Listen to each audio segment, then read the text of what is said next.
Shalom, bien-aimés dans le Seigneur. Grande est notre joie de nous recevoir encore sur vos petits écrans, dans vos voitures, sur vos cell phones, sur vos grands écrans, dans vos salons. Que Dieu vous bénisse abondamment. Nous sommes encore là aujourd'hui avec vous dans cette émission de Cross Ngilo Ministries CNM Good News. Sans plus tarder, nous avons beaucoup de bonnes choses à vous communiquer de la part du Seigneur en ce jour. Et en ce jour, je reçois un homme de Dieu pour qui j'ai beaucoup d'estime pour le dépôt que Dieu a placé dans son cœur de la bonne nouvelle. Il s'appelle Anatole Kadiosha. Voilà. Quand on veut prononcer tout même anglophonisé, on commence à vous dire Kadiosh. Comment vous allez, papa? Je me porte bien.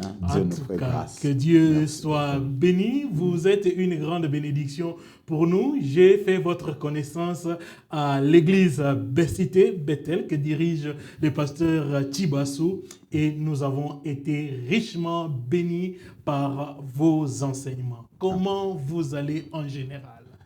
Non, Dieu nous fait grâce et merci beaucoup. Moi aussi, je remercie le Seigneur de l'honneur que vous m'accordez de me recevoir dans cette émission. Effectivement, nous nous sommes rencontrés il y a bien de cela des années. Il y a plus de 10 ans. Dans l'église de mon frère, pasteur Christophe Chibassou, que je salue en passant, Amen. Qui est vraiment un frère, un ami, plus qu'un frère. Vraiment. Voilà. Que Dieu soit loué. Alors, vous étiez dans la ville, vous êtes allé à San Antonio, oui. Et là-bas, vous aviez commencé une œuvre? Oui, j'avais commencé une œuvre et malheureusement, nous l'avions arrêtée pour certaines raisons. Et puis, voilà. Maintenant, là, vous êtes dans la ville de Dallas. Oui, je suis dans la ville de Dallas parce que des fois, quand le Seigneur parle, nous ne prêtons pas tellement attention. Je crois que vers les années que je suis arrivé dans cette ville, vers les années 2010, un jour, je me rappelle, j'ai accompagné mon bien-aimé, le pasteur Christophe, dans une conférence, dans une église de la place. Et je me rappelle, ce moment-là, il y avait un pasteur, si j'ai bonne mémoire, il était ivoirien. Qui faisait. Alors, il nous avait appelés devant, et en ce moment-là, il avait dit quelque chose, mais peut-être auquel je n'avais pas prêté attention, que Dieu me demandait de le servir sur la ville de Dallas, et que Dieu nous accordait cette ville. Il y a de cela des années, on a négligé. Nous sommes allés, je suis parti de Dallas, je suis allé à Maine, où j'ai servi le Seigneur. Je salue tous les gens qui nous connaissent par là, qui savent ce que nous avions fait pour le Seigneur de ce côté-là. Et puis de là, nous sommes allés nous installer à San Antonio, qui est toujours au Texas, mais à 5 heures de route d'ici. Et voilà que 12 ans presque plus tard, Dieu nous ramène encore dans cette ville et il a utilisé d'autres canaux, nos enfants spirituels, nos filles, certaines personnes qui recevaient des messages clairement, qui nous demandaient « Dieu vous veut ici, Dieu vous veut ici ». On a prié, on a mis Dieu à l'épreuve plus d'une fois et puis finalement, la porte s'est ouverte. Nous sommes depuis 5 mois installés ici à Dallas. En son temps, Dieu fait chaque chose bonne et parfaite en son temps. C'est le temps maintenant de le servir à Dallas. Et comment s'appelle encore l'église? L'église, comme nous demandons tout auprès du Seigneur, alors que nous étions en train de prier, mais Seigneur, nous venons faire ce que nous avons fait en Afrique, ce que nous avons fait à San Antonio, c'est quelque chose de nouveau. Non, il nous a recommandé, c'est quelque chose de nouveau. Au fait, l'église s'appelle Hôtel de la Restauration. Hôtel de la Restauration. Oui, nous sommes en train d'élever un hôtel pour nous-mêmes et pour tous ceux qui vont croire en nous aussi, qui peuvent venir faire de cet endroit un hôtel où le Seigneur va restaurer des vies, à commencer par nous-mêmes. Gloire soit rendue à notre Dieu. L'église que dirige le pasteur Anatole Kadiocha, qui s'appelle Hôtel de la Restauration.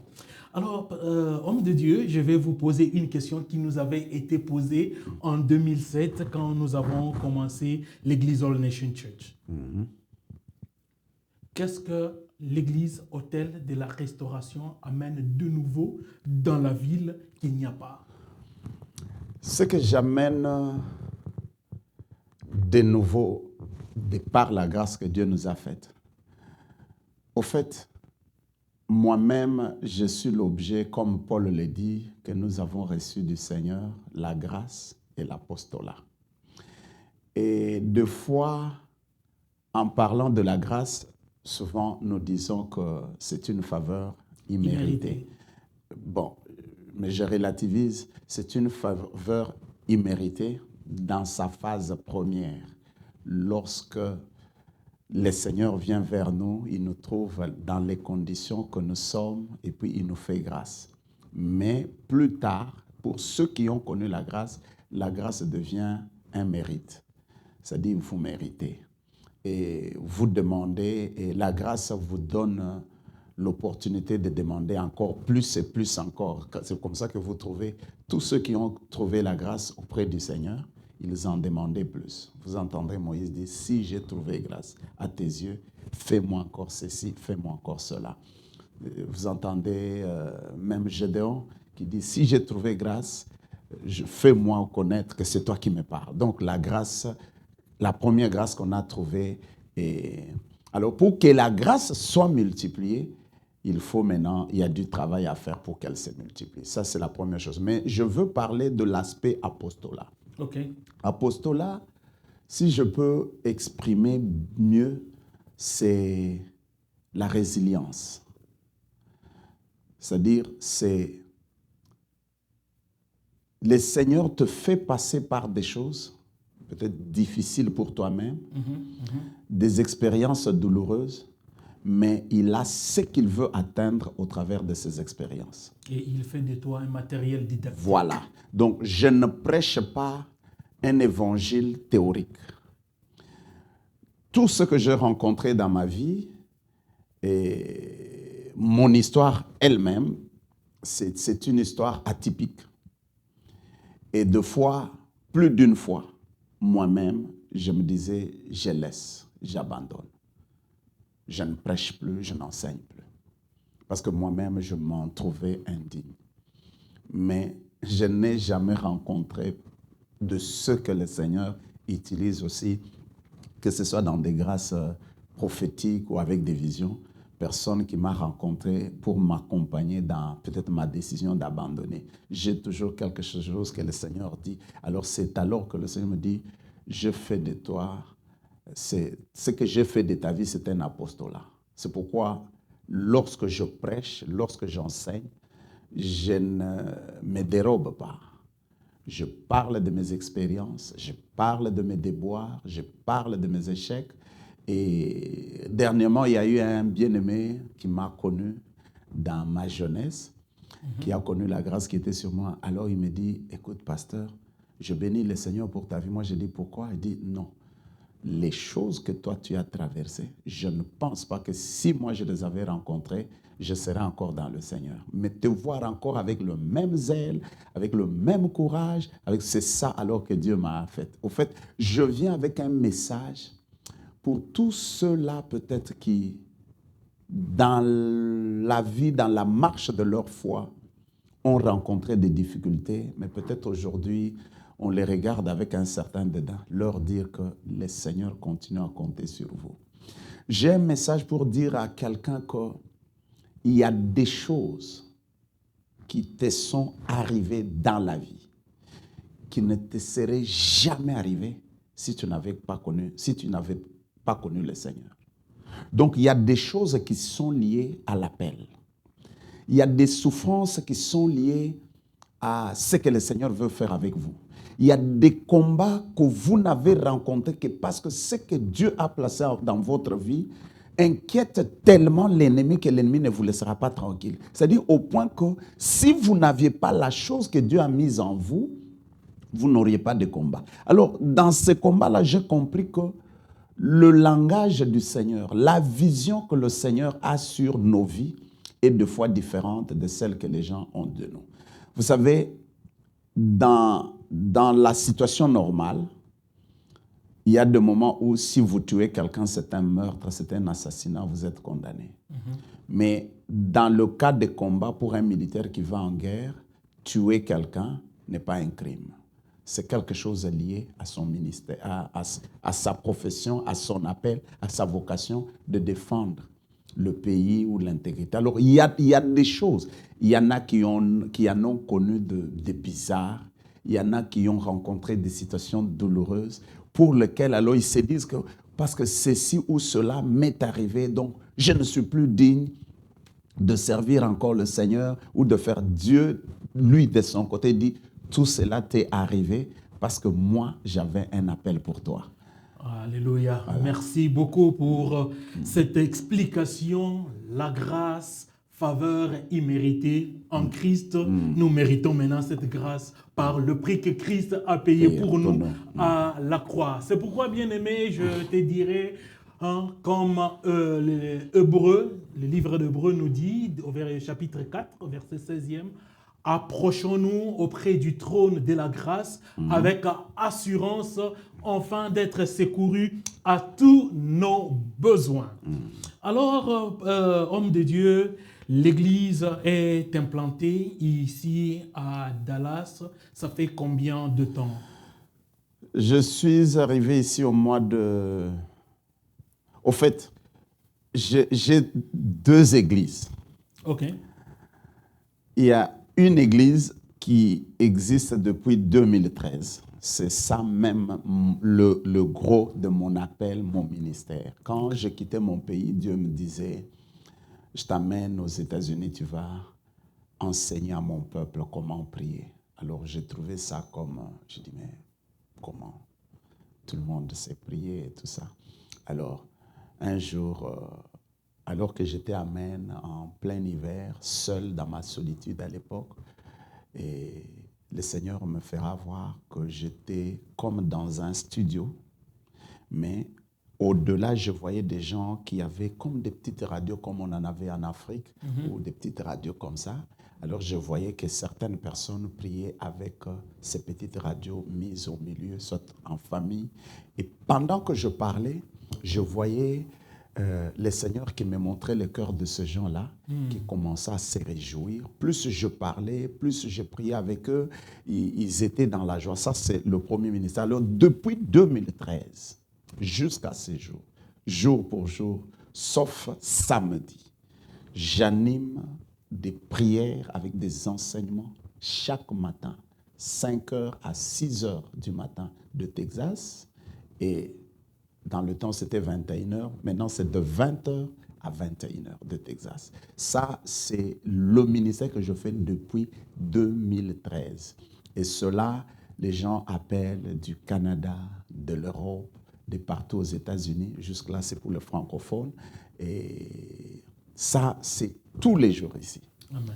Et puis, maintenant, pour parler de l'église locale, nous sommes installés à Dallas depuis le mois de fin février, mais ce dimanche, ce sera notre 3e dimanche dans une salle. Nous sommes installés à Garland. Amen. Amen. En tout cas, bien-aimés dans le Seigneur, les coordonnées pour la ligne des prières, le voici au bas de l'écran. Si vous voulez vous joindre au pasteur Anatole Kadiosha pour prier le matin, le soir. Le matin et le soir. Le matin et le soir, vous pouvez vous joindre à cette ligne de prière dont je vous mets les coordonnées au bas de l'écran. Alors, avant que nous puissions continuer avec notre émission, nous allons un peu souffler avec votre son de la guitare. Oui, ça c'est... Le Seigneur m'a rencontré au travers de ça. C'est les dons que j'ai eu depuis mon enfance. Je chante, ça c'est... J'essaie de chanter Et je chante tous les jours de ma vie. Amen. On va chanter un cantique là. C'est un vieux cantique pour ceux qui sont dans le Seigneur. C'est un cantique de, je crois, des couples Bouloba.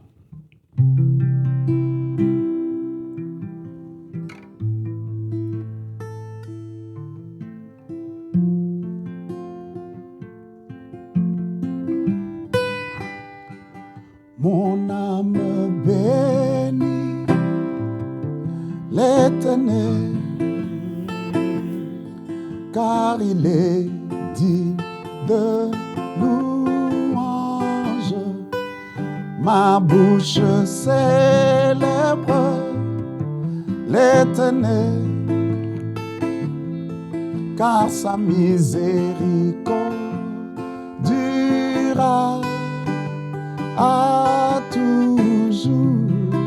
Alléluia.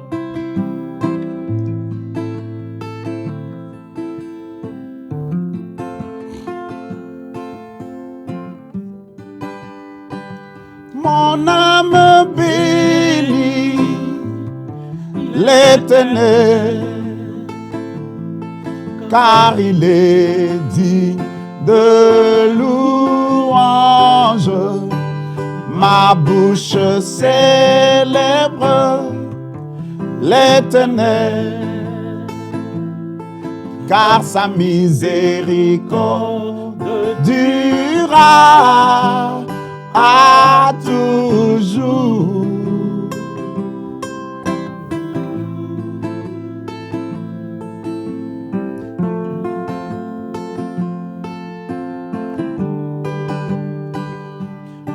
Quand je contemple ma vie,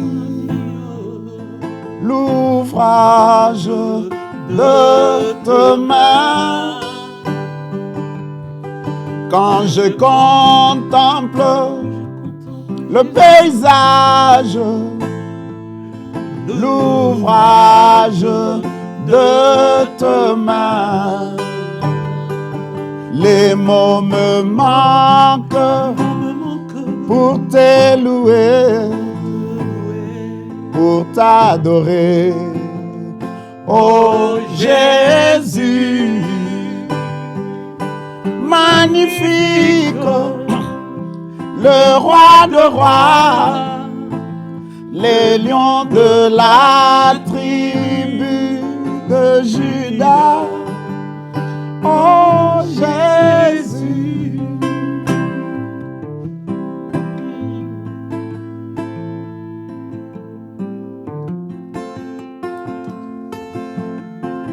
Magnifique est ton nom, Jésus. Mon âme bénit l'Éternel, car il est digne de louange. Ma bouche célèbre l'Éternel, car sa miséricorde durera à toujours. Alléluia. Gloire soit rendue à notre Dieu, sa miséricorde dure à toujours. à toujours. Alléluia. Alléluia. Merci. Oh, bien-aimés dans le Seigneur, la miséricorde de Dieu dure à toujours. Je ne sais pas ce que tu as fait, mais je voudrais te dire, la miséricorde de Dieu est là. Amen. Approche-toi du trône, auprès du trône de la grâce, et tu seras secouru dans tous tes besoins. Alors, homme de Dieu, l'Église a commencé. Je parle maintenant de l'Église locale. Et quel est le message? Nous voulons parler du message que vous avez prêché pour la première fois à l'ouverture de l'Église locale. C'est là où nous allons plus nous baser aujourd'hui. Merci beaucoup.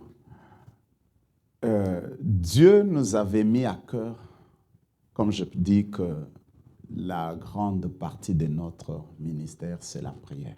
OK. Et pour cela, nous avons, par la grâce de Dieu, beaucoup de témoignages. Nous prions avec les gens chaque jour, depuis l'Afrique Nous avons des gens que je salue en passant, qui sont au Sénégal, en Guinée, à Bangui, au Gabon, en Afrique du Sud et partout. Des gens qui sont au Canada, en Europe, qui prient avec nous tous les jours et chacun a un témoignage de ce que Dieu fait par notre ministère. Ce dimanche, le premier dimanche, c'était le 2 octobre que nous avons eu notre premier culte. Dieu nous avait mis à cœur de parler d'un sujet qui est dans le psaume 65, verset 2. Il est dit « Ô toi qui écoutes la prière, tous les hommes viendront à toi. » C'est ça le thème principal. Nous l'avons exploité le 2. Nous avons continué encore le dimanche qui a suivi.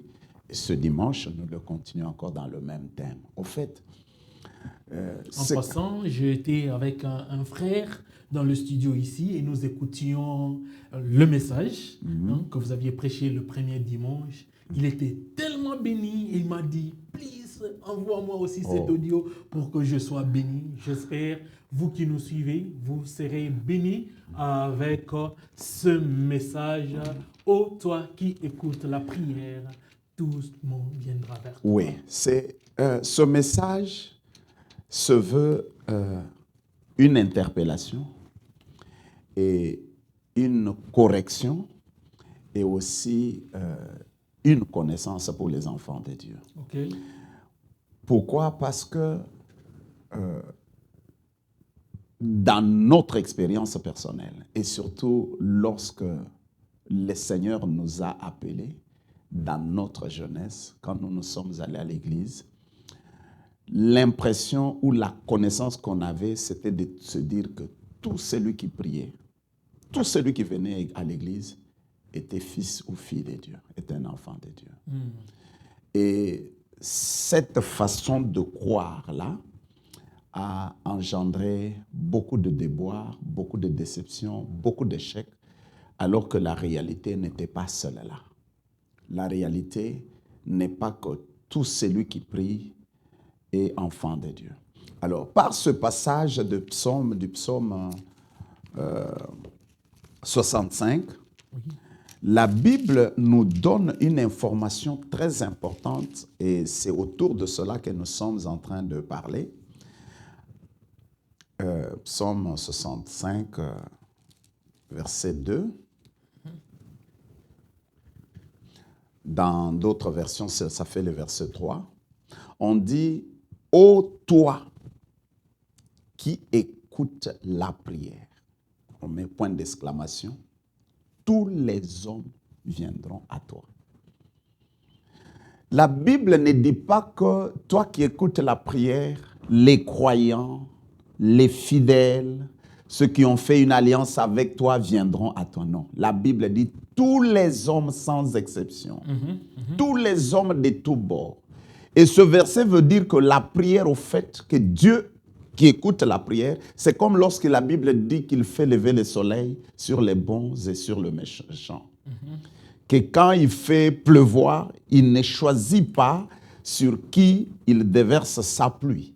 Donc, la prière est cette chose qui fait qu'autour du Seigneur, autour de celui qui écoute la prière, vienne du n'importe quoi. Et l'image, c'est, je crois, c'est ce que le Seigneur a montré dans la vision qu'il avait montrée à Pierre, là où il y avait une nappe qui avait toutes sortes d'animaux, et même les animaux réputés impurs. Et Dieu dit que ce qu'il a déclaré pur, tu ne peux pas. Alors, donc, la prière, c'est comme cette nappe-là qui amène dans la présence de Dieu n'importe qui, n'importe quoi.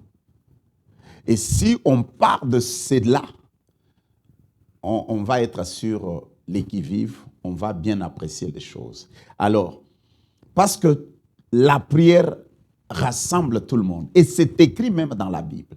Quand vous allez dans Job, on dit que les enfants de l'Éternel viennent se présenter devant leur Dieu, et Satan vint aussi. Okay. Vous voyez? Quand vous allez dans Zacharie 3, on donne la vision du sacrificateur Josué, on dit il est venu, et Satan qui était aussi à ses côtés. la prière, si nous prenons la prière comme parler. Donc Satan peut aussi accéder dans la présence de Dieu. Oui, et parler même à Dieu. Parce que quand nous prions, quelque part on dit que venez, plaidons ensemble. Mais quand Satan vient, par exemple, dans la plaidoyerie, il y en a qui viennent pour accuser, il y en a qui viennent pour se défendre, il y en a qui viennent comme des avocats pour défendre toutes ces choses-là. Donc c'est la plaidoyerie. Et Dieu étant le juste juge assis sur le trône, il écoute tout le monde. Ouais. Alors, maintenant, quand Satan vient, même en accusateur, il plaide aussi, mais tout en accusant. Et l'accusateur de nos frères. L'accusateur de nos frères. Et la Bible même insiste, il dit, il nous accuse tous les jours. C'est-à-dire que toi qui ne pries pas, sache au moins que quand toi tu ne pries pas là, il y en a qui parlent devant le Seigneur. Et même Satan lui-même parle tous les jours. Toi peut-être tu pries avec délestage. Tu pries quelques moments, tu laisses et tu ne sais pas, mais devant Dieu, parce qu'il écoute la prière. Et je veux vous-même vous surprendre. Pendant que Pierre se la coulait douce, il était calme dans son coin, le Seigneur Jésus, qui est Dieu, a entendu une prière, une demande. Et c'est lui qui vient annoncer à Pierre, qui lui dit, écoute, Satan t'a réclamé pour te cribler comme on crible le froment, mais moi j'ai prié pour toi. Et quand est-ce que Satan était-il allé prier ou réclamer Pierre? Pierre ne le savait pas. Alors je suis en train de dire à tous ceux qui nous suivent, ma soeur, mon frère, sache que Dieu écoute la prière de n'importe qui. Il y a la prière qui monte juste pour t'accuser. Il y a la prière qui monte peut-être pour te détruire, pour te réclamer. Il y a toutes sortes de prières. Et c'est Dieu qui écoute. Alors si toi, tu n'as pas ta part aussi dans cette mission-là, de parler à Dieu, de prier, sache qu'il y a des voix qui s'élèvent. Amen. Alors, c'est ça que nous avons démontré. Et pour cela, le Seigneur nous avait donné un texte dans Marc chapitre 5. C'est une histoire très connue, mais le Saint-Esprit, par la grâce qu'il nous a faite, il nous a fait découvrir plusieurs personnages pour étayer ce que nous sommes en train de dire, qui étaient aussi venus prier. Dans cette Marc 5, à partir du premier verset jusqu'au 20e, mais nous allons... c'est ça, c'est tout le chapitre. Ok. Mais la Bible dit, ils arrivèrent à l'autre bord de la mer, dans le pays des Gadaréniens. Aussitôt que Jésus fut hors de la barque, il vint au-devant de lui un homme sortant des sépulcres et possédé d'un esprit impur. Cet homme avait sa demeure dans les sépulcres et personne ne pouvait plus le lier, même avec une chaîne. Car souvent, il avait eu les fers aux pieds et avait été lié de chaînes, mais il avait rompu les chaînes et brisé les fers. Et personne n'avait la force de les dompter. Il était sans cesse, nuit et jour, dans les sépulcres et sur les montagnes, criant et se meurtrissant avec de pierres. Ayant vu Jésus de loin, il accourut, se prosternant devant lui, et s'écria d'une voix forte, « Qu'y a-t-il entre moi et toi, Jésus, fils du Dieu très haut? Je t'en conjure, au nom de Dieu, ne me tourmente pas. » Verset 8, car Jésus lui disait, « Sors de cet homme, esprit impur. » Voilà que Jésus débarque dans une ville de Gadara. Nous connaissons très bien l'histoire. Et quand il débarque, la Bible dit, la première personne qui vient à sa rencontre, c'est un fou. On décrit son histoire lamentable, dans des conditions pénibles. Un homme indomptable qu'on ne pouvait maîtriser ni avec les chaînes, qui s'est tailladé, qui se faisait du mal, qui se meurtrissait et qui faisait du bien et à lui-même et à toute la société. Mais voilà que lorsque Jésus débarque, c'est cet homme qui vient premièrement à sa rencontre. Et lorsqu'il vient à sa rencontre, la Bible dit qu'il se prosterne. Et si nous allons seulement dans les aspects extérieurs de la prière, que quelqu'un quitte sa maison, qu'il aille à l'église, c'est déjà une très bonne chose. Et que ce dernier arrive dans une église ou dans un endroit devant le Seigneur, qu'il s'agenouille, qu'il se prosterne, c'est encore un signe visible de la prière. Les pharisiens le faisaient. Donc, dans le signe, dans les aspects extérieurs de la prière, cet homme est venu prier. Il s'est mis dans la condition, la Bible dit, il s'est prosterné devant le Seigneur. Alléluia. Et alors la Bible dit, et il s'est écrié d'une voix forte. C'est-à-dire, les aspects extérieurs de sa prière vont être trahis par ce qui va sortir de sa bouche. Et il quand il pria avec commence, instant. la Bible dit, il pria avec foi forte, qu'y a-t-il entre moi et toi, Jésus, fils du Dieu très haut. Donc, la Bible, ce qui est ici, c'est que, ayant vu Jésus de loin, il a couru, vitesse, hein, se prosterna devant lui, pas devant quelqu'un d'autre. Et la Bible dit que, à la mention du nom de Jésus, tout genou fléchira. Et toute langue confessera Mais qu'il est Seigneur. cet homme arrive, il accomplit la première part de ce verset. Il se prosterne devant le Seigneur. Il a d'abord accouru, il se prosterne devant le Seigneur. Et quand il se prosterne, maintenant, ce qui va sortir de sa bouche, il dit, qu'y a-t-il entre moi et toi, Jésus, fils du Dieu très haut? Cet homme a la capacité de découvrir ce que plusieurs avaient échoué. Vous savez, dans le test de Jésus dans Matthieu 16, là où il a demandé, qui dit-on que je suis moi, le Fils de l'homme? Tout le monde a échoué, sauf Pierre. Et quand Pierre a réussi, le Seigneur a dit, oh, tu es heureux, parce que ce ne sont ni la chair, ni le sang qui t'ont révélé cela. C'est mon Père qui est dans le ciel. Et je veux paraphraser là encore. Le Seigneur n'a pas dit que la chair et le sang ne peuvent pas le révéler. Mais il a dit seulement que dans le cas d'espèce de ceux qui venaient d'arriver à Pierre, ce n'était pas le sang, ce n'était pas la chair, mais c'était le Père. Donc, la chair, le sang peuvent aussi révéler la personne de Jésus. Mais seulement dans le cas de Pierre, c'était le Père. C'est pourquoi il était heureux. Et quand cet homme s'amène, il se prosterne, il découvre que Jésus était le Fils du Dieu très haut. Il le dit. Mais la Bible nous renseigne que la personne qui a découvert que Jésus était le Fils du très haut là, était remplie d'un esprit impur. Ok. J'aimerais un peu rentrer à la parenthèse que vous venez d'ouvrir. Elle est très intéressante. Ok.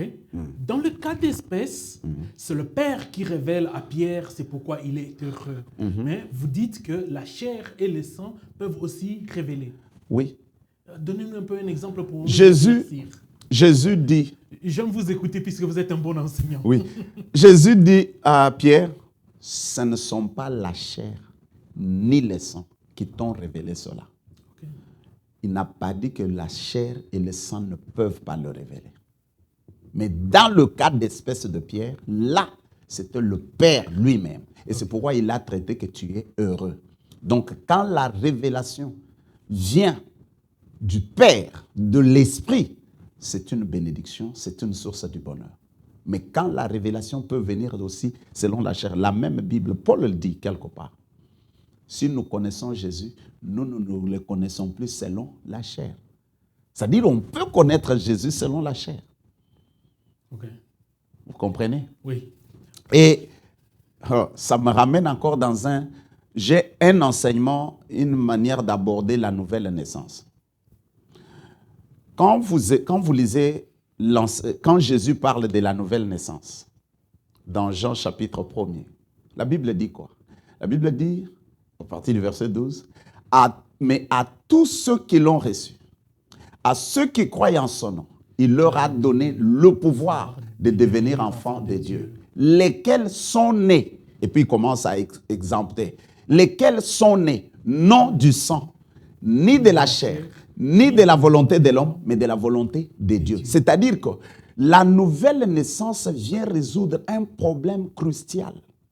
Le problème de la chair, le problème du sang, le problème de la volonté de l'homme. Tous les combats qu'on appelle aujourd'hui les combats spirituels, les combats de famille, les liens, tout ça, ils marchent sur cette corollaire-là. Chair, sang, volonté de l'homme. Pourquoi Joseph est vendu par ses frères? Et vous allez voir dans le débat pour le vendre par ses frères, l'autre a dit non, ne les tuons pas, ne portons pas la main sur lui. Il est notre chair, il est notre sang. Tous les combats sont liés à notre sang, à notre chair. Or, quand Jésus vient, il résout d'abord ce problème-là. Donc, dans la nouvelle naissance, tu es coupé de racines ou du nombril ou de liens qui sont le lien de sang. Alors, ceux qui restent sans connaître, sans entrer dans la nouvelle naissance, tu vas vivre continuellement le lien de sang. Alors c'est pourquoi, quand c'est lui qui vient maintenant, il dit, ce n'est pas la volonté c'est pas la chair et le sang, c'est mon Père. Et c'est ça la nouvelle naissance. Amen. Non pas la volonté de la chair ni du sang, mais de mon Père. Et c'est pourquoi la Bible te dit que tout ce qui est né de Dieu, tout ce qui vient de Dieu, triomphe du monde. Et des fois, on avait mal compris. C'est comme si tout ce qui est venu de Dieu, lorsque c'est en nous, on devient l'homme de biceps, un super-homme. Non, la Bible est claire. Il y a les noms dits. On dit tout ce qui vient de Dieu triomphe. Et on ne peut pas parler du triomphe sans évoquer l'adversité. On ne peut pas parler du triomphe sans parler de combat.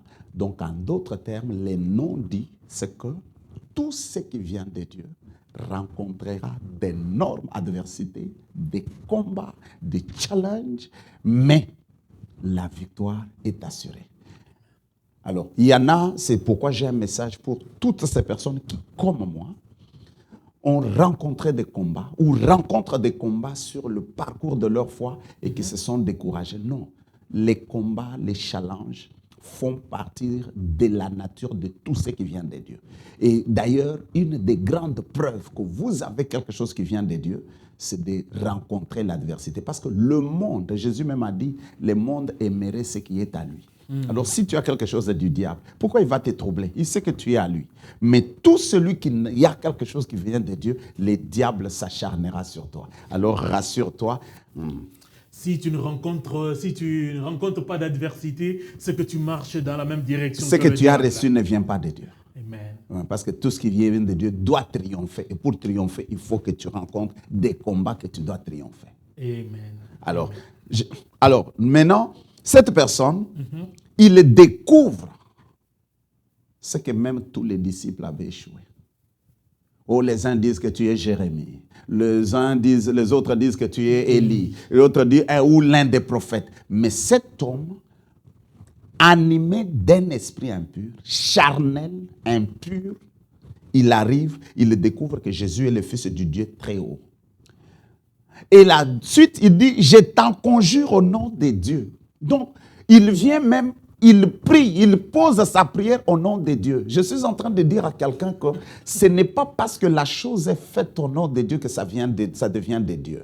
Et ça, c'est la formule qui est devenue presque sempiternelle partout, où quand nous prions, au nom de Jésus, au nom de Jésus. Ce n'est pas parce que c'est fait au nom de Jésus que c'est de Jésus. Voilà un exemple que cet homme s'amène, animé d'un esprit impur. Il prie même au nom de Dieu. Il dit au nom de Dieu, je t'en conjure au nom de Dieu. Maintenant, là, c'est ce qui va trahir, c'est ce qu'il dit, ne me tourmente pas. Comment quelqu'un qui lui-même est déjà dans les tourments, quelqu'un qui sans cesse nuit et jour, dans les sépulcres, sur les montagnes, se meurtrissant avec de pierres, qui souffrait, qui était déjà très tourmenté. Mais comment peut-il se présenter devant le Seigneur et lui dire ne me tourmente pas? Il parle de quel tourment? Vous voyez? Alors mais pourquoi nous disons que, ô toi qui écoutes la prière, ce que j'apprécie du Seigneur, c'est sa capacité d'écoute. Il n'écoute pas comme nous. Juste en écoutant la prière, en écoutant l'individu qui parle, qui prie, un esprit un peu ou qui, le Seigneur détermine la source et la cause et il peut directement s'attaquer à la cause. Et quand il vient, cette personne s'est agenouillée et nous sommes nombreux qui allons aussi à l'église. Nous voyons des serviteurs qui prêchent au nom de Jésus beaucoup de choses, mais ne soyez pas intimidés par cela. Parce qu'il y a quelqu'un qui écoute. Quand il a écouté, un jour, il s'amène dans le jardin d'Adam. Adam, Adam, Adam, où es-tu? Adam répond. Oh, je suis ici, j'ai entendu ta voix, je me suis caché parce que je suis nu. Rien qu'en écoutant sa réponse, Dieu détermine la cause et la source. Il dit, qui t'a appris? Il ne pose pas la question, comment tu sais? Non, qui t'a appris? C'est-à-dire que la source qui t'a fait parler ne vient pas de moi. C'est ça Dieu. Parce qu'il écoute. Il écoute la prière. Tous les hommes, même ce que nous voyons prier, les gens tomber des spectacles, ceux qui prêchent, ceux qui font, tous, nous parlons devant un Dieu.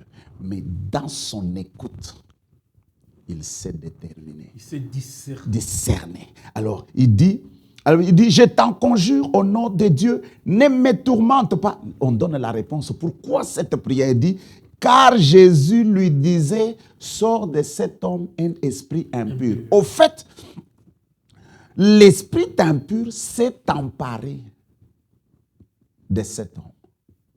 Sa chair, quelque part, a perçu une lueur. Il est allé s'agenouiller devant le Seigneur. Il peut aller dans la maison du Seigneur. Il y a beaucoup de gens qui ne vont pas dans des bars, qui ne vont pas dans des boîtes, mais qui vont à l'église. Une très bonne chose.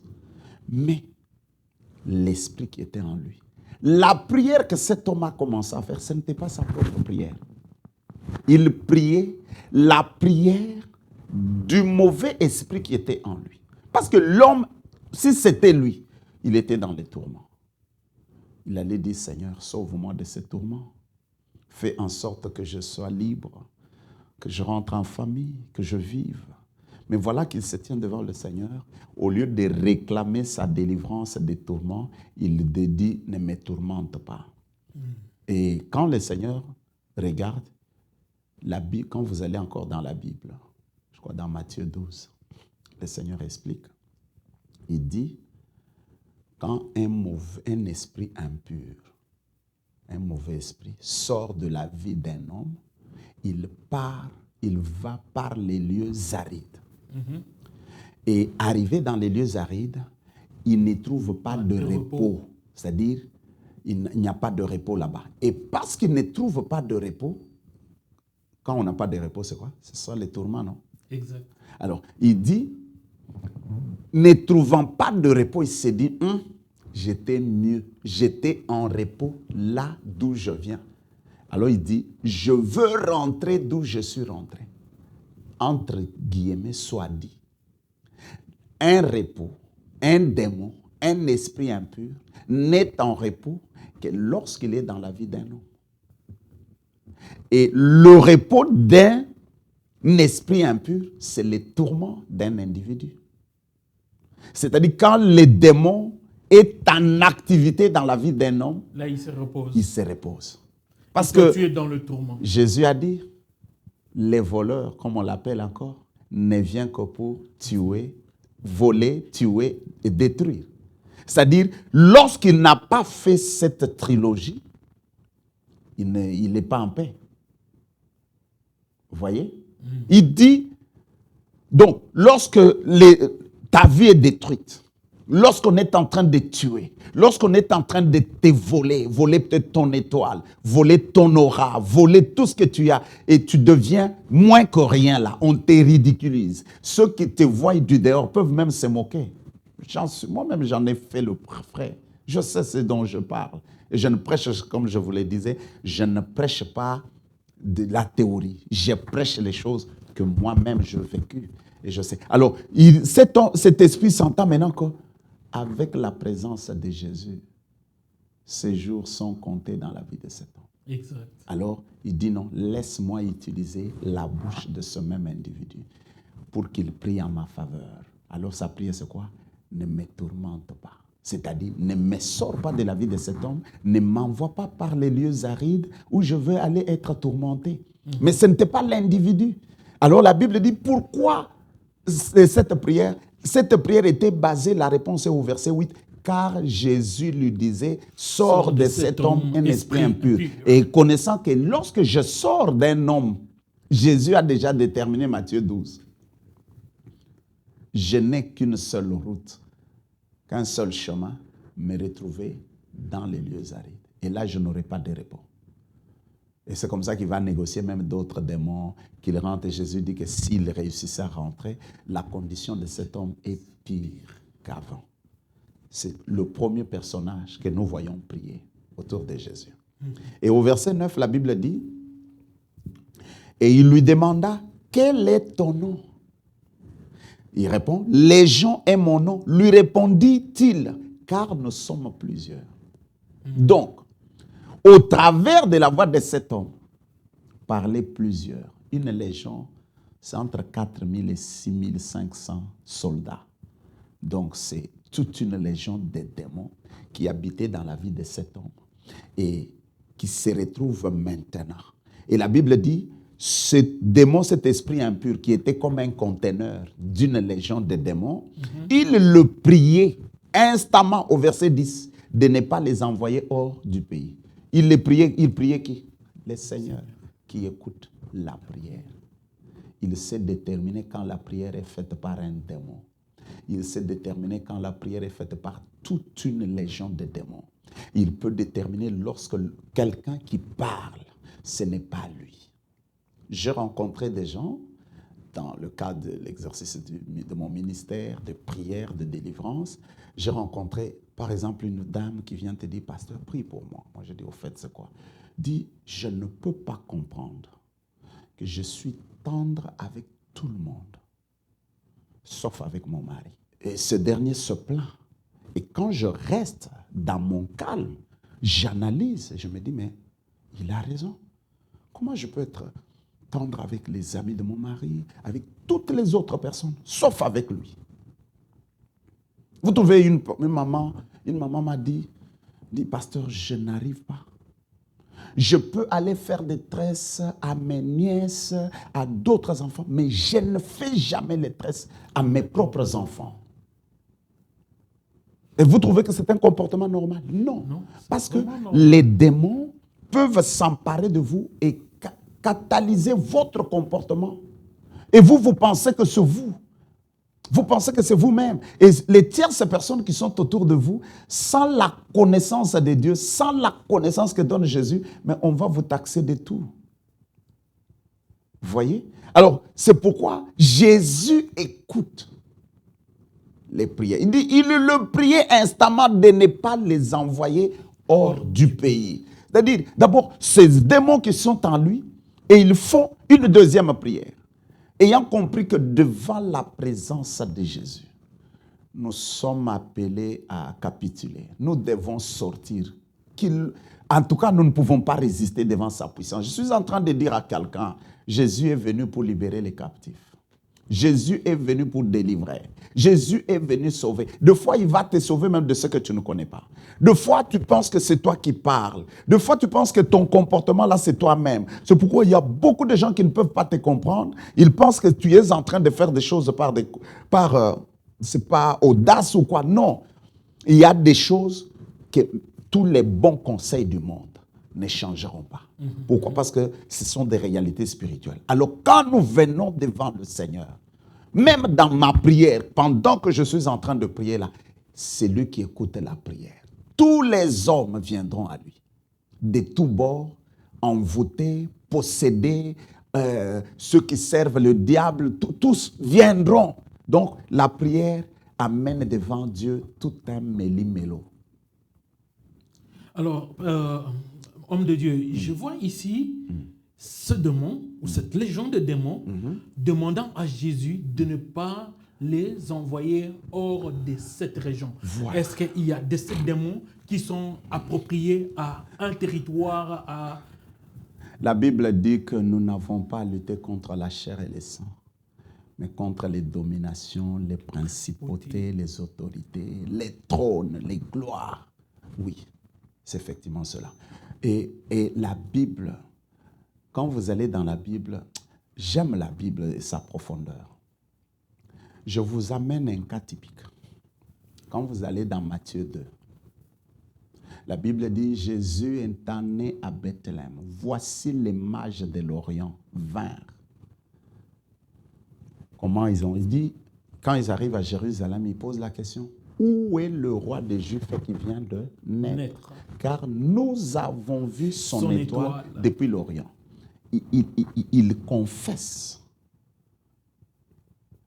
une idolâtrie prohibée dans la parole de Dieu. La Bible, notre Dieu, les Jéhovah, éternel des armées, est contre toutes sortes d'astrologie, tout ce moyen occulte, toutes ces choses-là. Il est contre. Mais, des fois, il laisse faire. Dieu a laissé que ces mages par une voie prohibée, découvrent la vérité. Ils ont vu l'aura d'une étoile. Et ils ont dit, cette étoile veut dire qu'un grand roi vient de naître quelque part. Et ils ont fait la marche et Dieu a permis, conduite par cette étoile-là. Ils arrivent à Jérusalem et là, ils quittent dans les spirituels, ils rentrent dans le charnel. Dans le charnel, ils se disent, un roi qui vient de naître, logiquement, ça ne peut être qu'au palais, à la cour royale, dans la maison d'un autre roi. Et c'est comme ça qu'ils s'amènent chez Hérode. Ils disent à Hérode, où est le roi des Juifs qui vient de naître? Car nous avons vu son étoile depuis l'Orient. Et la Bible dit quoi? Toute Jérusalem, Hérode, troublé. Parce que à la cour, il n'y avait pas une naissance.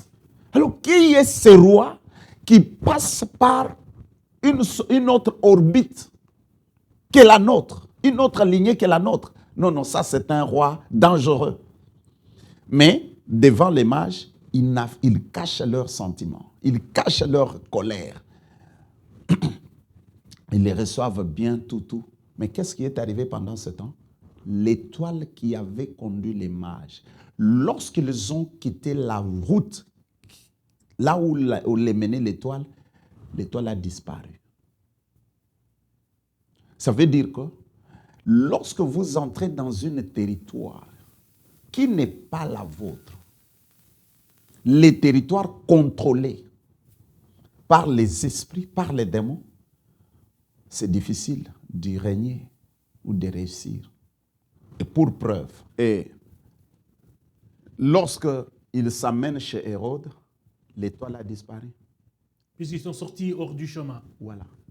Et ça veut dire que lorsque vous entrez dans une zone qui n'est pas la vôtre, qui est sous le contrôle des esprits, il faut soit avoir le Saint-Esprit, il faut avoir Dieu, il faut être vraiment assez outillé, assez équipé par la puissance de Dieu pour résister dans cette zone-là.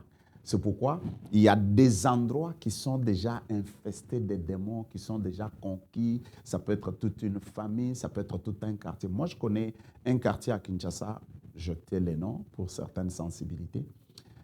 On me disait quelque chose, mais je pensais prendre la blague. Quelqu'un me dit, hey, tu sais, dans ce quartier, tu y entres marié, vous en ressortez divorcé. Et c'était vrai. Et j'ai pu comptabiliser dans quelques années plus ou moins 5 cas qui se sont avérés. Des couples normaux qui rentrent et puis au bout d'un temps, paf, et quand ils sortent de là, divorcés. Alors, vous n'allez pas négliger cela. Et puis, le Seigneur lui-même va confirmer. Imaginez le tout-puissant éternel des armées. À cause d'Hérode, qui a menacé la vie de son fils. Pourquoi Dieu n'a pas envoyé les anges tuer directement Hérode? Il va aller voir Joseph nuitamment dans un songe et lui dit, prends l'enfant, sa maman et l'enfant, fuyez en Égypte parce que Hérode en voudra à la vie de l'enfant. Amen. C'est-à-dire que ça, c'était un coin conquis d'Hérode. Vous êtes dans cette zone-là pour échapper. Alors si Dieu lui-même fait fuir son enfant, et c'est ce que je veux dire à tous mes bien-aimés, la plupart de ceux qui ont trouvé la grâce, ils n'ont jamais compris pourquoi Dieu leur a permis qu'ils puissent voyager. La Bible dit dans Acte 17 que le Dieu qui a créé les cieux et la terre, il a permis que les hommes, ayant déterminé les bornes et la limite de chaque vie, lorsque tu es dans une zone où Dieu te trouve qu'ici, Hérode règne, tu ne peux pas, Dieu peut permettre que tu puisses te déplacer. Comme il a déplacé son fils Jésus de Bethléem jusqu'en Égypte. Et quand est-ce qu'il lui a demandé de retourner? C'est quand Hérode est mort. Alors, nous qui avons trouvé la grâce, nous qui sommes dans la diaspora, au moins ceux qui sont dans les domaines spirituels, il faut savoir pourquoi le Seigneur vous a déplacé. Peut-être qu'il vous a déplacé d'une zone où votre étoile était déjà repérée, contrôlée, tu ne pouvais... Alors, il t'amène dans une autre zone. Maintenant, tu viens dans cette zone-là, tu ne sais pas pourquoi tu es là. Alors, si tu es là, tu ne sais pas pourquoi, viens nous rejoindre.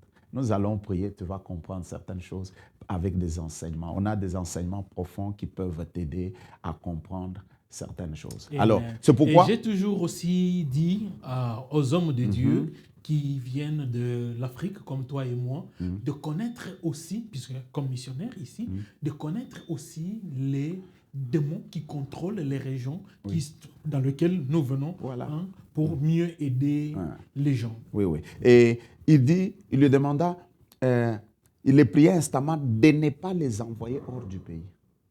Parce qu'il savait que hors du pays, c'est ici où nous avons déjà fait nos business. C'est ici où nous avons déjà nos partenaires. C'est ici où nous avons des personnes qui collaborent avec nous. C'est ici... Alors, il y a des réalités. Une fois, je recevais les confessions d'une petite fille de 14 ans qui était dans la sorcellerie. Là, c'était en Afrique. Et, permettez ce que je vais dire, mais elle dit, physiquement, 14 ans, je suis vierge. Je n'ai jamais connu d'homme. Mais spirituellement, je suis mère de 4 enfants. Et je suis allé, mère de 4 enfants, comment tu les mets au monde? Ça se passe comment? Quand elle m'explique comment elle s'accouple, elle a des enfants, mais c'est tout l'acte sexuel, mais qu'elle n'a jamais appliqué physiquement. Mais alors, je suis allé plus loin pour lui dire, mais tes 4 enfants, oui, chaque fois que je suis là-bas, je suis mère de 4 enfants. Mais qu'est-ce que vous faites de ces enfants? C'est alors qu'elle va me dire quelque chose qui m'a marqué et que je suis en train de comprendre maintenant. Elle me dit, ces enfants-là, nous négocions, c'est comme ça que vous voyez, certains marabouts, certains féticheurs, ils peuvent vous aider, vous ne mettez pas au monde, ils peuvent vous aider. Ils ont la capacité d'entrer en interaction avec ces sorcières-là pour faire sortir les enfants qui sont issus de là. Elle peut donner un enfant à un féticheur qui vient vous le mettre dans le ventre. Et vous allez dire que vous avez mis au monde, mais vous ne savez pas. C'est pourquoi il y a des âmes, quand on appelle des âmes terrestres. Un tel enfant, tu l'auras mis au monde, oui, mais il n'a rien de divin. Amen. Il n'a rien de Dieu. Donc, ces démons-là, il y a des personnes qui collaborent avec ces entités dans la sorcellerie et par toutes ces choses. Alors, il lui disait instamment... En tout cas, là, ça fait partir du combat spirituel. Ça, c'est pratiquement un enseignement qu'on pourra approfondir avec le temps. Alors, la Bible dit, il les priait instamment de ne pas les envoyer hors du pays. Donc, c'était la prière. La prière ne m'envoie pas loin de ce couple. Ne m'envoie pas loin de cette maison.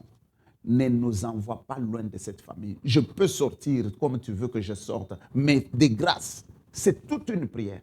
Je suis en train encore de rappeler le thème, c'est que toi qui écoutes la prière. Quand il écoute, il sait ce qu'il écoute.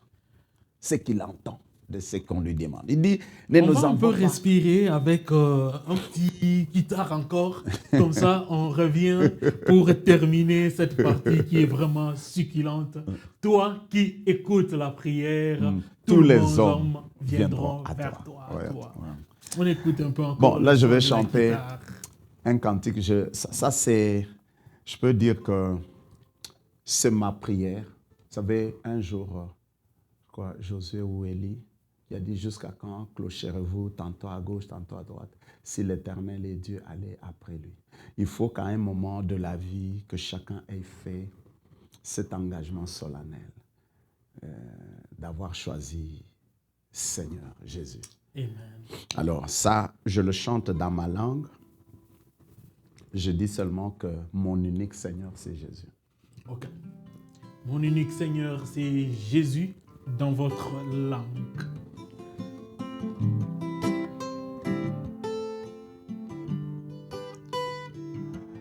Wanyimuka lenganu yese yo. Wanyimuka lenganu yese yo. Wanyimuka lenganu yese.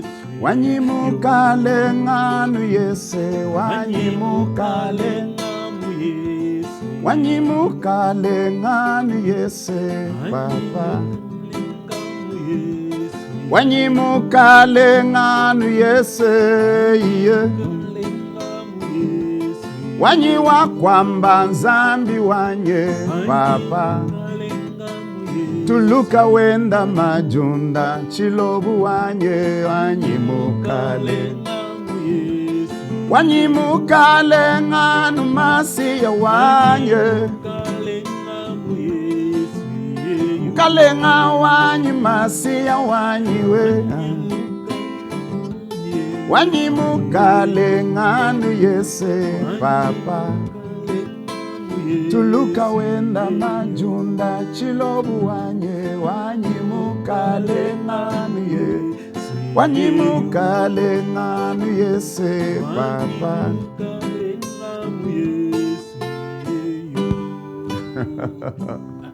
Là, c'est la langue de ma mère. Je lui ai toujours dit, j'ai difficile à parler cette langue, puisqu'elle ne m'a pas appris cette langue. Oui, c'est ça. Et donc, chez nous, ma mère dit, c'est la langue que Dieu écoute vite.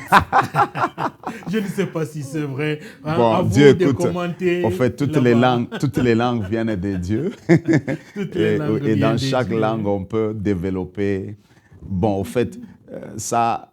Personnellement, ce n'est pas parce que c'est seulement ma langue, mais il arrive que deux fois, la profondeur que j'ai quand j'adore, il m'arrive deux fois de prier dans ma langue. Amen. Quand je prie, deux fois j'ai des mots que je n'arrive pas à trouver ni en lingala, ni en français, encore moins en anglais. Donc, chaque langue a sa profondeur. Oui, sa profondeur.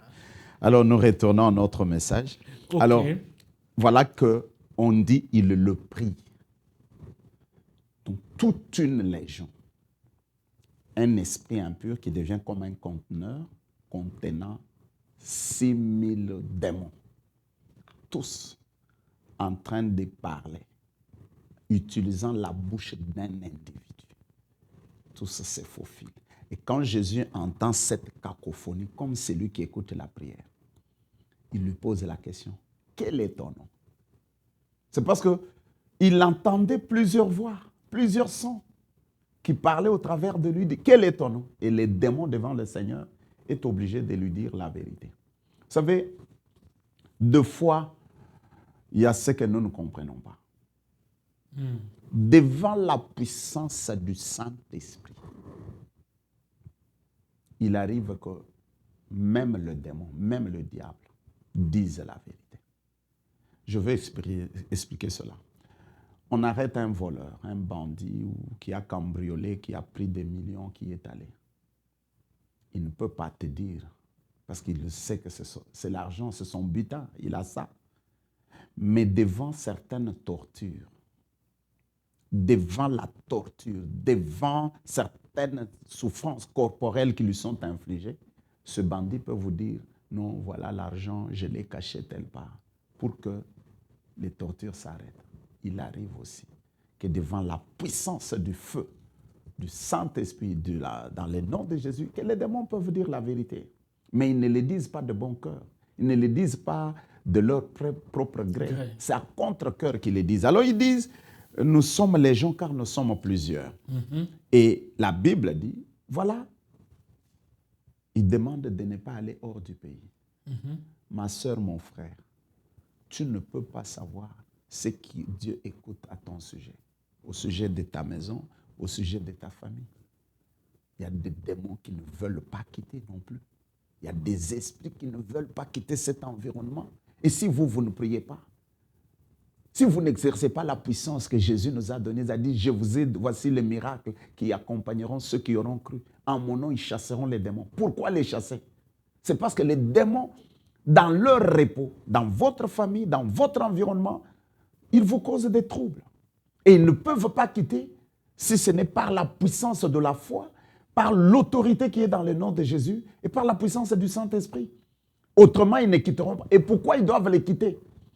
Pourquoi Jésus lui-même a permis que nous devons les chasser?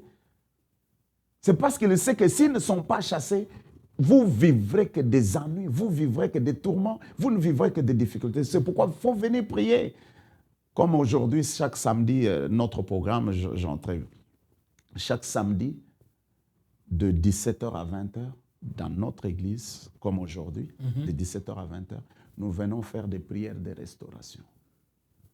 Et c'est là où nous prêchons en profondeur sur ces choses et avec la connaissance que tu as. Parce que la grâce que Dieu nous a faite, c'est d'amener quelqu'un à adresser à Dieu une prière dont il comprend l'essence.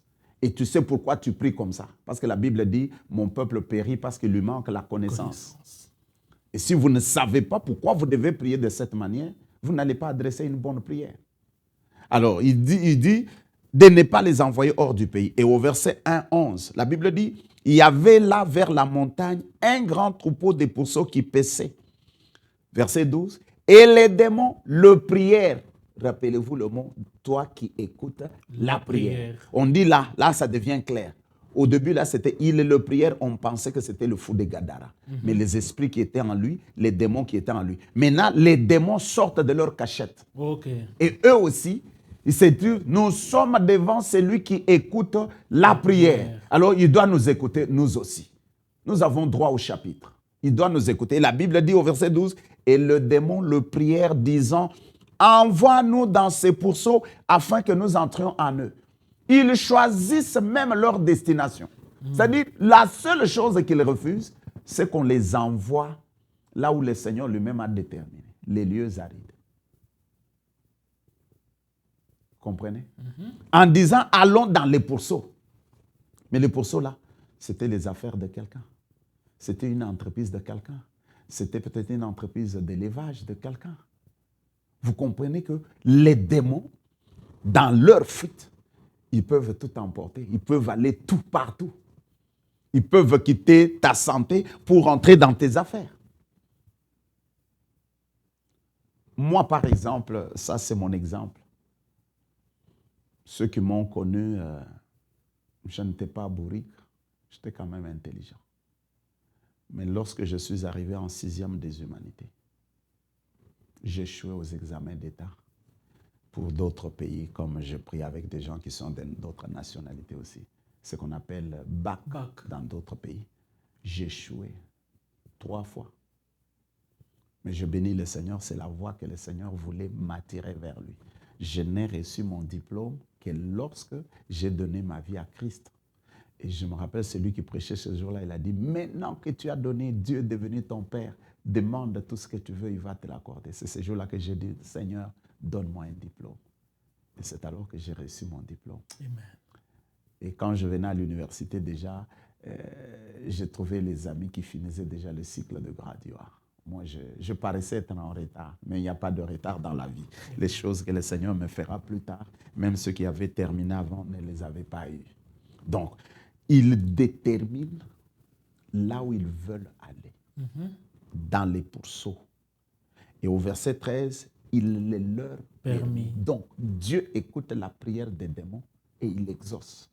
S'il peut exaucer les démons, mais à plus forte raison, toi qui prétends être devenu un enfant de Dieu, toi qui es fils et fille de Dieu, comment ton Père ne t'écoutera-t-il pas? Donc, il est disposé à t'écouter.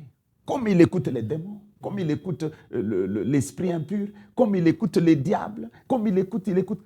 Le diable a demandé la vie de Job. Dieu le lui a accordé. Alors pourquoi, qu'est-ce que tu ne... La Bible dit, tout ce que vous demanderez en priant, croyez que vous l'avez reçu et vous le verrez s'accomplir. Ma soeur, mon frère, si tu m'entends, je t'invite à Garland. Viens prier. Viens même sur la ligne, appelle, on va afficher le numéro de la ligne. Chaque matin, 5 heures, rentre. Tu vas écouter un bon message qui va t'édifier. Tu vas écouter la parole de Dieu et on va te stimuler dans la prière. J'ai des témoignages. Amen. Même ici sur Dallas, j'ai des témoignages. Et si les tenants de ces témoignages m'autorisaient de les dire publiquement, je le ferai. Mais Dieu m'a rendu têtu. Vraiment. En ce qui concerne la prière. Amen. Oui, je crois dans la prière et dans la puissance de la prière. Viens nous rejoindre. Nous sommes... l'Église, d'ailleurs, c'est ça. Que dit la Bible de l'Église? Quand il a chassé les gens dans les temples, il a dit, vous en faites une caverne de voleurs. Ma maison sera appelée une maison de prière. Et quand je suis venu ici aux États-Unis, c'est alors que j'ai compris. Quand Dieu me disait, tu vas enseigner mon peuple comment prier. Alors quand je suis venu, je me rappelle quand j'étais à Maine, il y avait une église qui ouvrait de dimanche à dimanche. Et ceux qui me suivent, amen, qui me connaissent savent. C'était une église de blancs. Nous sommes allés, j'ai dit, est-ce que vous nous pouvez nous donner le mercredi et le vendredi? Nous voulons commencer à prier. La prière. Ils ne comprenaient pas. Et puis, on nous a donné la salle. Le mercredi, on s'est retrouvés pour la prière. Vendredi, par exemple, on commençait de 9h à 21h. Et ce que je ne savais pas à l'époque, c'est que cette église-là voulait déjà fermer. Parce qu'il n'y avait plus de gens, il n'y avait que de vieilles personnes. Et lorsque la prière a commencé, je me rappelle un jour, le pasteur Rick Francis, je me rappelle de lui, qui est venu assister parce qu'il entendait, il est venu. Et après, il était si humble qu'à la fin, il m'appelle, dit, Pasteur Anatole, j'ai l'impression que c'est la toute première fois de ma vie que je prie. Donc, je ne savais pas que la prière, c'était ça. Et puis, nous en avons profité, je crois. Ce n'est pas... Je le salue en passant notre frère Polydore au Pombo. Amen. Il va se rappeler. Et puis nous avons demandé, est-ce que vous pouvez nous donner le dimanche 45 minutes d'intercession avant le culte? Ils nous ont donné. Et puis, paf, l'église a repris. Or, dans leur budget, ils trouvaient que l'église là, c'était déjà une église de vieilles personnes blanches qui, le budget coûtait cher. Ils voulaient déjà s'en débarrasser. Mais quand nous avons allumé la prière, je me rappelle un dimanche, on priait là, on a vu un couple, une famille qui est venue et ils ont dit, nous venions dans cette église avec nos grands-parents. Mais aujourd'hui, on a senti dans notre cœur quelque chose. Est-ce que nous ne pouvons pas aller encore dans l'église de nos grands-parents là? Un dimanche, toute une famille, ils sont venus. Et quand ils sont venus, les gens ont commencé. Qu'est-ce qui les a amenés? La prière. La prière. Et nous, on est levés là-bas. On priait. J'ai vu, et je me rappelle aussi, un jour, un dimanche, le pasteur Francis qui vient avec une dame, me dit non, j'ai écouté ta prière, tu peux prier pour moi parce qu'on va aller, je veux être opéré le mardi pour que mon opération se passe bien. Moi, j'ai dit ok, je ne vois pas un passage qui me dit que je prie pour qu'une opération passe bien. Mais moi, je vois le passage qui me dit que vous imposerez les mains aux malades et ils seront guéris. Alors moi, je vais prier pour ta guérison. Si Dieu va permettre que la guérison passe par l'opération, tant mieux. Je priais et c'était un mardi. Et le mardi qu'elle devait, c'était un dimanche, après culte, on a prié, quelqu'un m'a interprété là. Et puis, elle est allée dans le jour de l'opération, la bonne dame. Et quand elle arrive, son médecin dit, OK, on devait opérer le cœur. Elle avait peur parce qu'on avait opéré le cœur de son père, il en était mort, son grand frère aussi. Donc, ce n'est pas la troisième ou quatrième personne dans la famille qui devait subir la même opération. Alors, elle avait déjà peur parce que c'était beaucoup de traumatisme. C'était déjà de traumatisme. Mais quand elle arrive, le médecin dit, OK, avant que je commence, on va faire encore l'échographie pour voir l'état de la maladie, tout ça. Et quand le médecin met son échographie, il ne voit rien de la maladie. Et puis elle dit à la dame, je ne vois pas pourquoi je dois t'opérer. La maladie n'est plus là. Alors sur le champ, la dame ne s'est pas rappelée. Alors c'est après qu'elle s'est souvenue de ce que je lui avais dit. Elle a appelé le pasteur m'a dit, oh tu sais quoi, Dieu a guéri, on croit. Alors un jour, le pasteur du haut de la chaire dit, il nous faut développer la foi de nos frères africains. Ce n'était pas la foi des Africains, c'est la foi. Je lui dis, oui, vous comprenez. Vous ici, une fois que vous êtes malade, vous voyez votre assurance, vous voyez déjà l'hôpital. Mais nous, en Afrique, là, des fois, tu pries parce que tu ne sais même pas comment tu vas manger. Quand tu es malade, tu prends l'aspirine. C'est tout ce que tu prends. Alors, c'est comme si l'aspirine guérissait de toutes les maladies. Donc, c'est Dieu qui guérit. Amen. Donc, Dieu écoute la prière. Alors, tout cas, là, nous allons tendre vers la fin. La fin. Hein? Ok, je vais. Il dit, le prière disant, et le verset 13, la Bible dit, il le leur permit. Et les esprits impurs sortirent, entrèrent dans les pourceaux, et les troupeaux se précipitèrent des pentes escarpées dans la mer. Il y en avait environ 2000 et ils se noyèrent dans la mer. Je vais laisser d'autres personnages, tous les curieux. On continuera peut-être prochainement, mais je vais terminer ici. Pourquoi le Seigneur... On va vraiment continuer ça. Oui. Pourquoi le Seigneur a permis au démon d'aller dans le pourceau? C'est-à-dire, il n'a pas autorisé leur prière de ne pas aller hors du pays, parce que le Seigneur le voulait hors du pays. Okay. Ça veut dire que le Seigneur, dans sa vision, avait déjà vu que tout autour de cette ville de Gadara, il y avait des entreprises. en prospérant, ces entreprises rendaient malheureux certaines personnes. Et le fou de Gadara en était un des échantillons. Ma soeur, mon frère, je suis en train de te dire, derrière certaines affaires qui prospèrent, il y a peut-être votre galère, votre souffrance. Chaque parole qui est sortie dans cette Bible a une instruction. Quand Jésus vient, Siméon dit, cet enfant est destiné à être la chute et le relèvement de plusieurs en Israël. La chute de qui? La chute de tous ceux qui sont en train de prospérer sur le malheur des autres.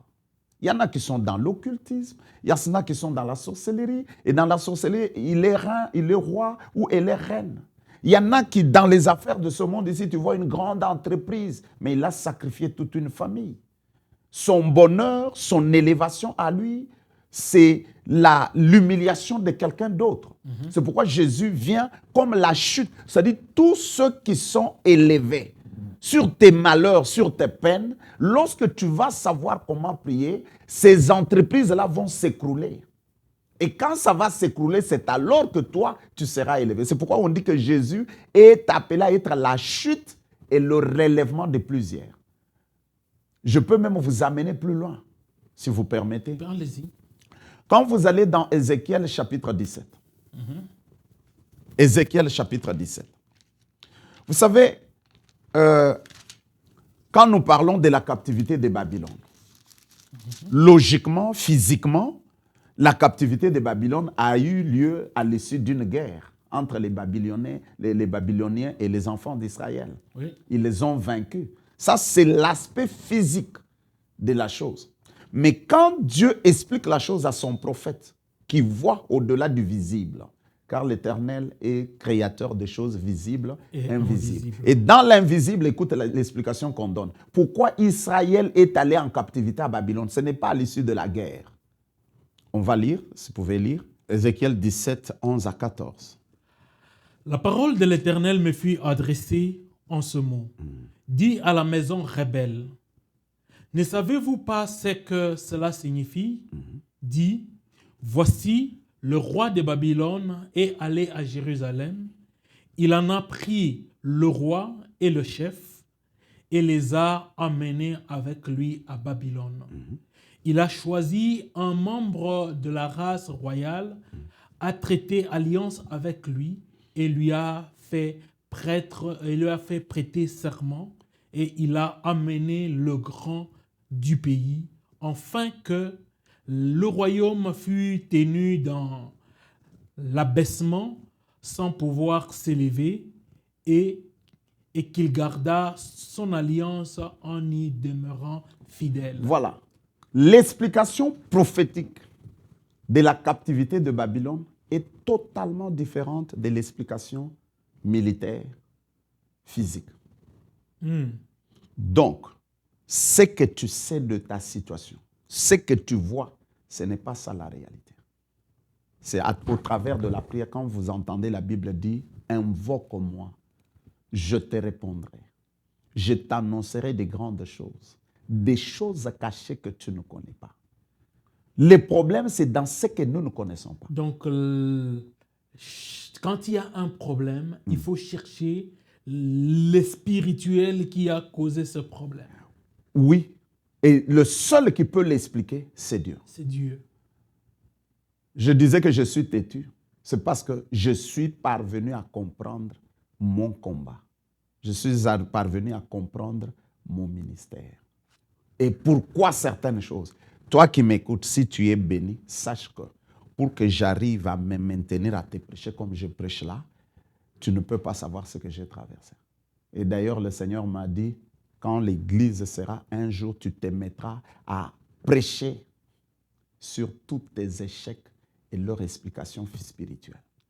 Et un jour, je causais avec le pasteur Zengu, qui m'a dit, il y a de ceux qui ont payé de grands prix dans leurs échecs pour que d'autres ne puissent pas passer par ce chemin. Exactement, et je crois qu'il a raison, paix à son âme, ça c'était des gens qui ont marqué ma vie. Oui, oui.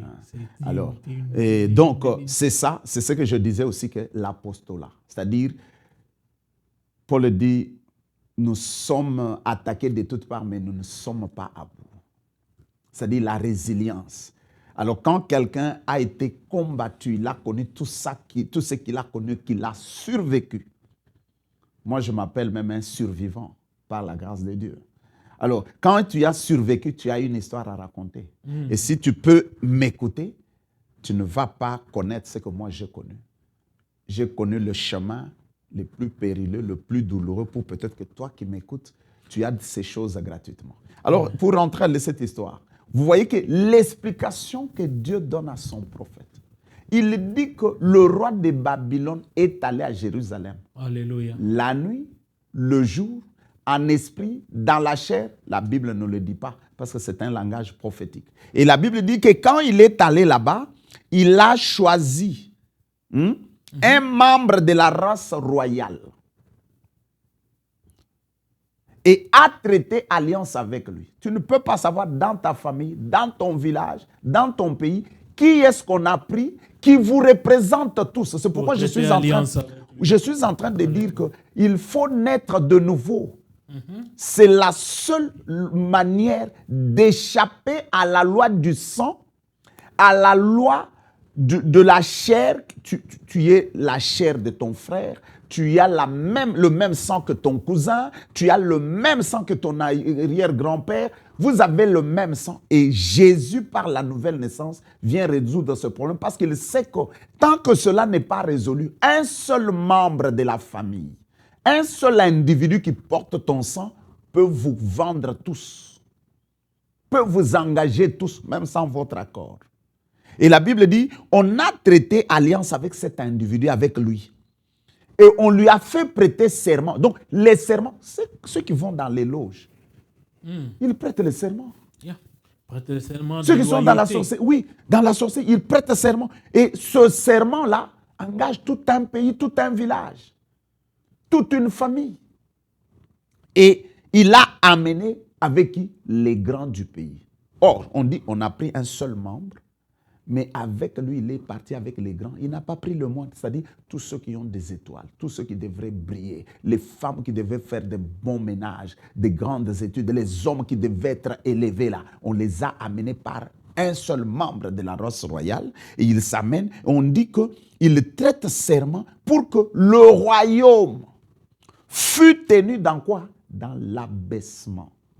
Vous voyez pourquoi lorsque je disais, Siméon dit que cet enfant est destiné à être la chute et le relèvement. Le relèvement, c'est le contraire de l'abaissement. La chute aussi, c'est quoi? C'est l'abaissement. Donc, il dit, le royaume fut tenu dans l'abaissement sans pouvoir s'élever.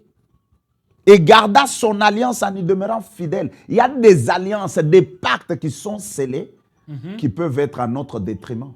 Et si vous ne venez pas à prier, et si vous n'avez pas connu le Seigneur. Et voilà pourquoi les démons demandent de ne pas quitter le territoire parce que c'était leur lieu de prédilection. Des deux, ils ajoutent, ils choisissent eux-mêmes les entreprises, les business dans lesquels, c'est-à-dire le business qui les ressemblait. Les affaires où ils savaient que nous avons notre part.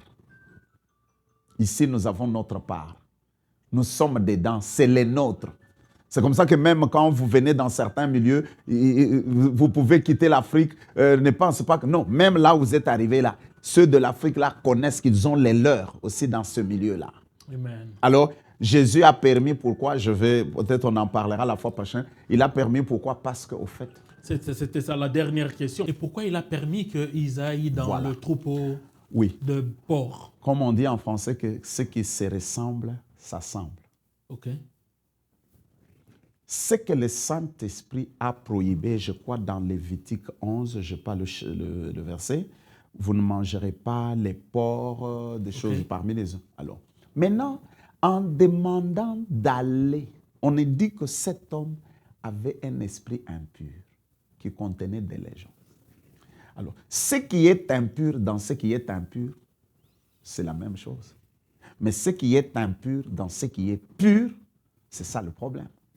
Nous sommes créés pour être saints à l'image de Dieu, d'être pur comme notre Dieu. Mais quand un démon impur, un esprit impur habite en nous, il vient nous déranger, il vient nous détruire. Maintenant, quand le temps où les démons, devant la grande puissance de celui qui est venu pour nous sauver, notre Seigneur Jésus-Christ, celui qui est venu libérer les captifs, ils n'ont pas de choix, ils doivent partir.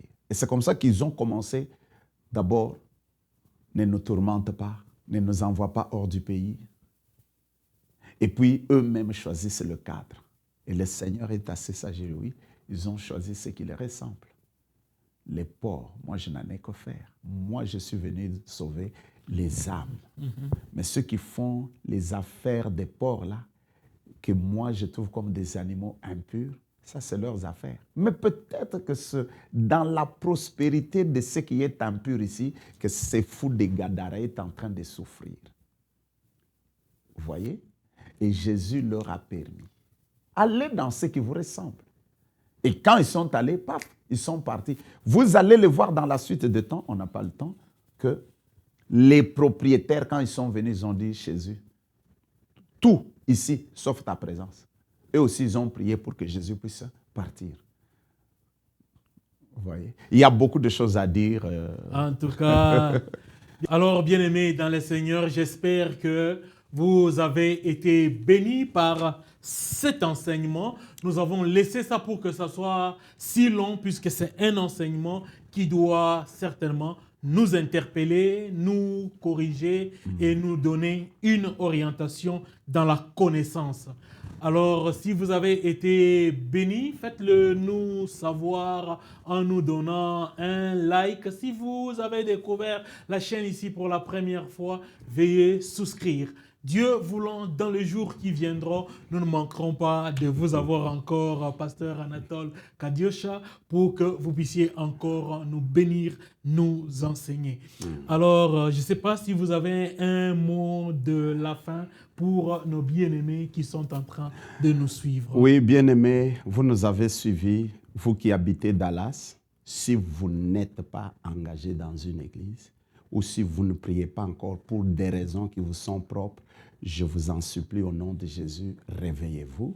Peut-être que le Dieu qui m'a fait retourner ici à Dallas, c'était pour vous.